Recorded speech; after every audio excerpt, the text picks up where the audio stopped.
आरकेपी online कक्षा में आपका स्वागत है। उम्मीद करती हूँ आप घर पर होंगे, स्वस्थ होंगे और सुरक्षित होंगे। बेटा, आज हम करेंगे हमारी कविता नंबर 2, राम लक्ष्मण परशुराम संवाद।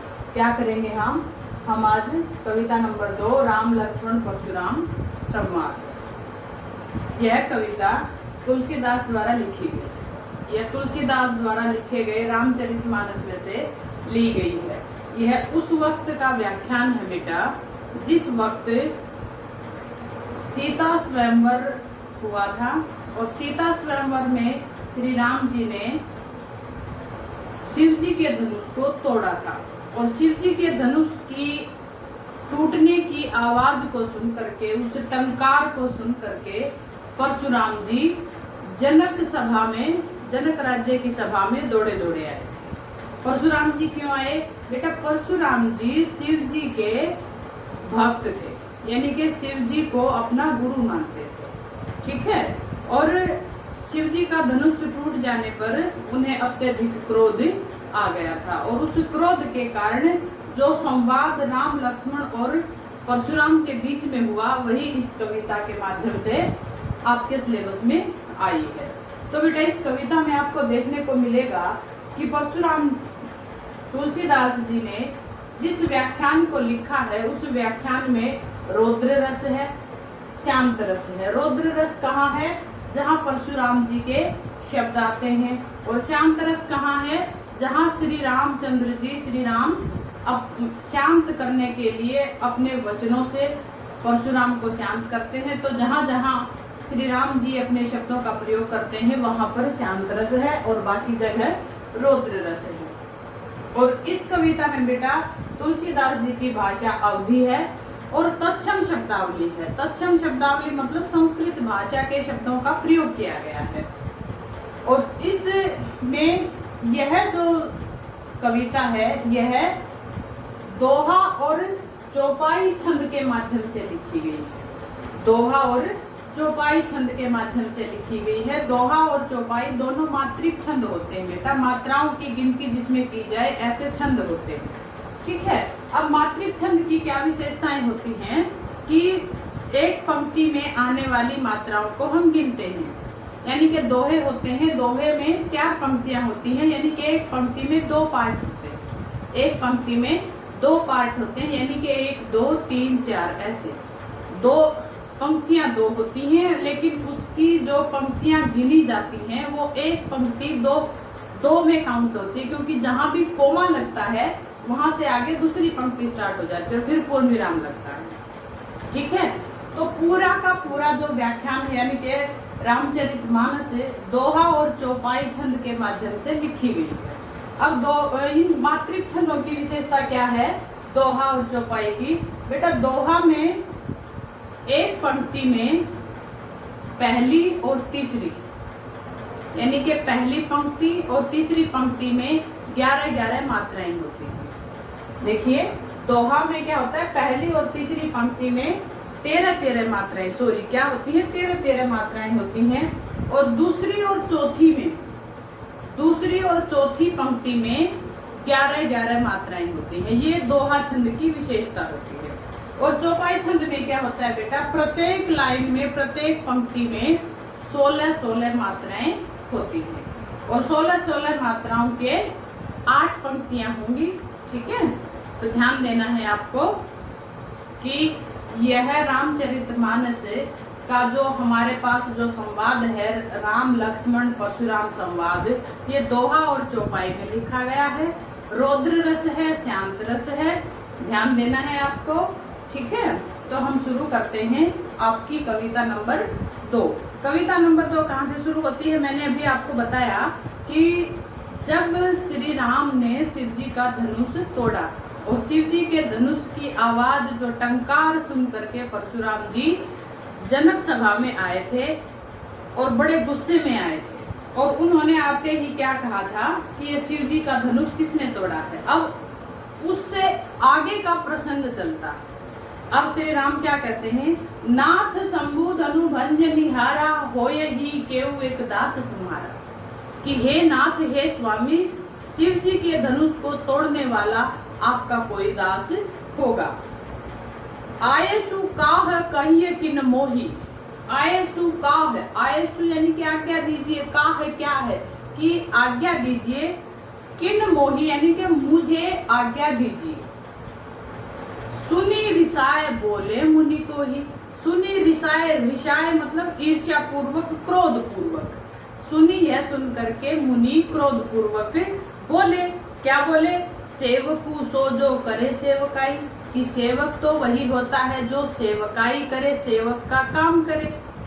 लेकिन अरि करनी करी, करिए लड़ाई, अरि करनी दुश्मनी का काम करके, अर्थात धनुष तोड़ करके क्या की है, दुश्मनी करी की है, करिए लड़ाई, लड़ाई बोल ली है। सुनहु राम जे ही शिव धनु तोड़ा, अरे राम सुनो जिसने भी इस शिव जी के धनुष को तोड़ा है।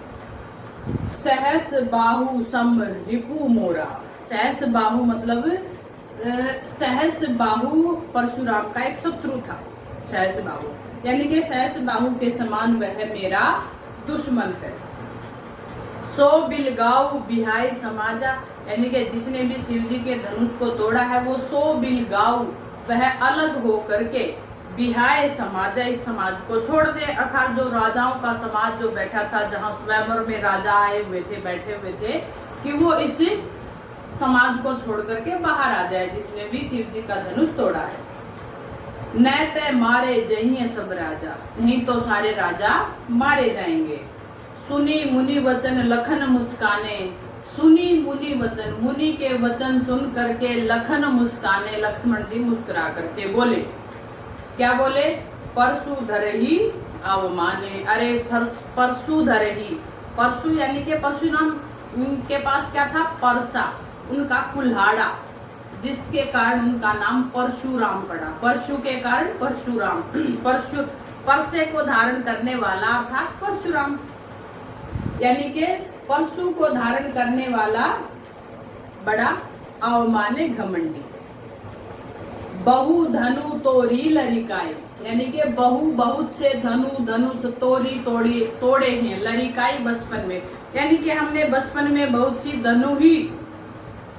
धनु ही मतलब धनुष होता है बड़ा और धनु ही होती है छोटा धनुष, यानी कि हमने ऐसे छोटे मोटे धनुष बचपन में बहुत से तोड़े हैं।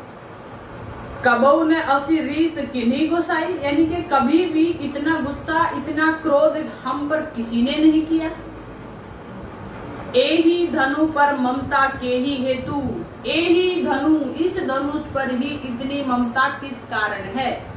सुनी रिसाए कह भृगुकुल केतु, यह सुन करके क्रोधित हो करके कौन बोले, भृगुकुल केतु।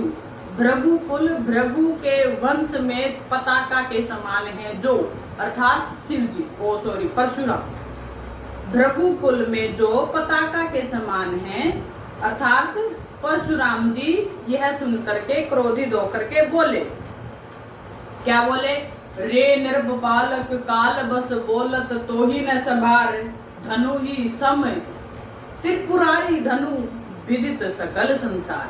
क्या कह रहे हैं कि रे नृप बालक, अरे राजा के पुत्र, अरे राजकुमार, काल बस बोलत, कि काल के वश में होकर के बोल रहा है, यानी कि तेरी मृत्यु नजदीक है इसलिए तू मेरे सामने बोल रहा है, तो ही न संभार, इसलिए तू अपने आप को संभाल नहीं रहा। धनु ही सम, छोटे मोटे धनुष के समान, त्रिपुरारी धनु, शिव जी का धनुष लग रहा है। विदित सकल संसार, यानी कि सारा संसार जानता है शिव जी के बारे में, और तू उसके धनुष को क्या कह रहा है, छोटा मोटा धनुष है। अब हम करेंगे बेटा दूसरा पैराग्राफ, ठीक है, ये हमारा पहला पैराग्राफ था। अब परशुराम जी ने क्या कहा, अरे राजकुमार तू काल के वश में होकर के बोल रहा है, जिसे सारा संसार जानता है, ऐसे शिव जी के धनुष को तू छोटा मोटा धनुष बोल रहा है। लखन कहा हंसी हमरे जाना, सुनहु देव सब धनुष समाना। लक्ष्मण जी कह रहे हैं कि हमने तो सिर्फ यही जाना है, हंस करके कह रहे हैं कि क्या कहा हंसी हमरे जाना, कि हमने तो यही जाना है कि सुनहु देव सब धनुष समाना। सुनहु, सुना है सभी देवताओं के धनुष एक समान है, सुनहु देव सब धनुष समाना। सभी देवताओं के धनुष एक समान है। का क्षति लाभु जून धनु तोरे। का क्षति, क्या क्षति, लाभ यानी कि क्या लाभ या हानि होती।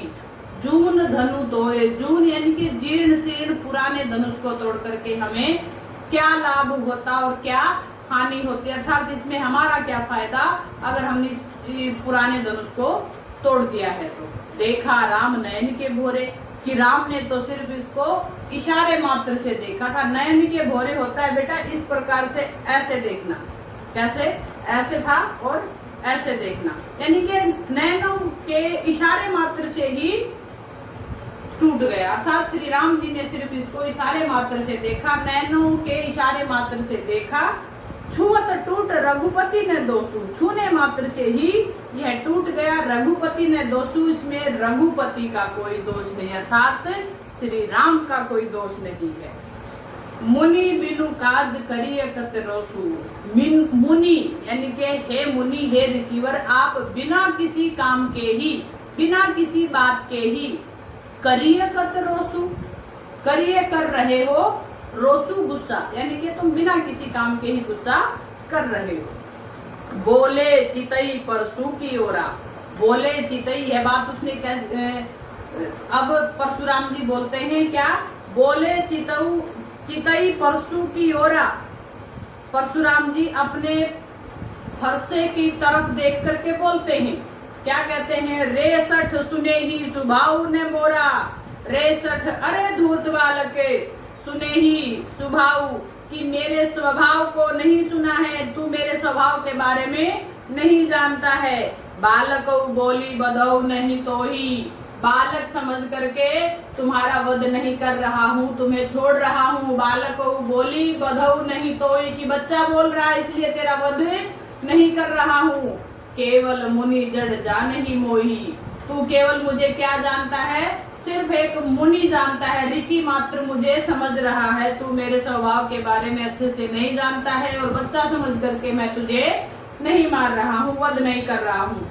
बाल ब्रह्मचारी अति को ही, विश्व विदित क्षत्रिय कुल द्रोही, कि मैं क्या हूँ, बाल ब्रह्मचारी, कि मैं बचपन से ही क्या हूँ, ब्रह्मचर्य का व्रत करने वाला हूँ, ब्रह्मचर्य का पालन करने वाला हूँ।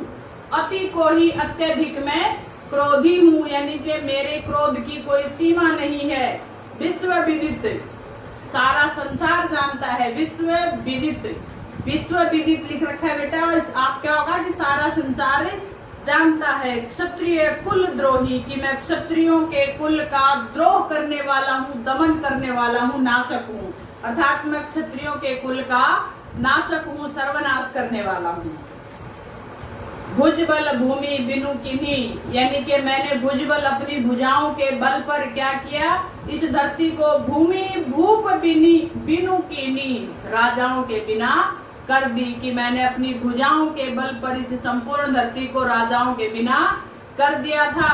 विपुल बार मही देवन दीनी, विपुल बार बहुत बार मही देवन ब्राह्मणों को दीनी, दान में दे दी थी, यानी कि मैंने धरती को अपनी भुजाओं के बल पर क्षत्रियों से विहीन कर दिया था। क्यों? क्योंकि मैं क्षत्रियों के कुल का नाशक हूँ।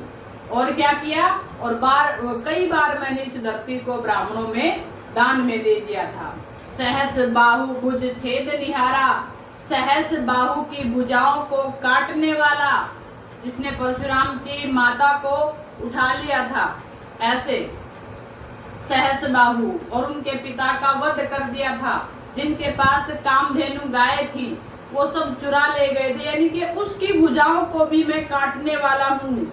परसु बिलोकु महिप कुमारा, हे राजकुमार मेरे फरसे को देखो, यानी कि मेरे फरसे ने क्या किया, सहस बाहु की भुजाओं को भी काट डाला, अर्थात मेरा फरसा क्या है, सहस बाहु की भुजाओं को काटने वाला है। हे राजकुमार मेरे फरसे की ओर देखो। मातु पितहि जनी सोच बस करसी महिष किशोर, माता और पिता में जनी पैदा कर दी, सोच बस चिंता करसी कर दिया है महिष किशोर। हे राजकुमार, हे राजकुमार, आपने अपने माता पिता में चिंता पैदा कर दी है। क्यों? क्योंकि परशुराम के सामने लक्ष्मण जी बोल रहे हैं, गर्भन के अर्भक दलन परशु मोर अति घोर। क्या है? मेरा फरसा बड़ा घोर भयंकर है। परशु मोर अति घोर, मेरा फरसा बहुत भयंकर है, मेरा कुलाड़ा बहुत घोर है। क्या है? गर्भन के अर्भक दलन, गर्भन गर्भ में पल रहे अर्भक शिशुओं को भी दलन काट डालने वाला है, नष्ट कर देने वाला है। यानी कि मेरा फरसा क्या है? यह बड़ा भयंकर है कि गर्भ में पल रहे शिशुओं का भी नाश कर देने वाला है। उम्मीद करती हूँ बेटा आप घर पर होंगे, सुरक्षित होंगे, सही से अपनी पढ़ाई कर रहे होंगे। मिलते हैं इसकी अगली वीडियो में, जिस आगे हम फिर 2 चौपाई और 2 दोहे और करेंगे। ठीक है।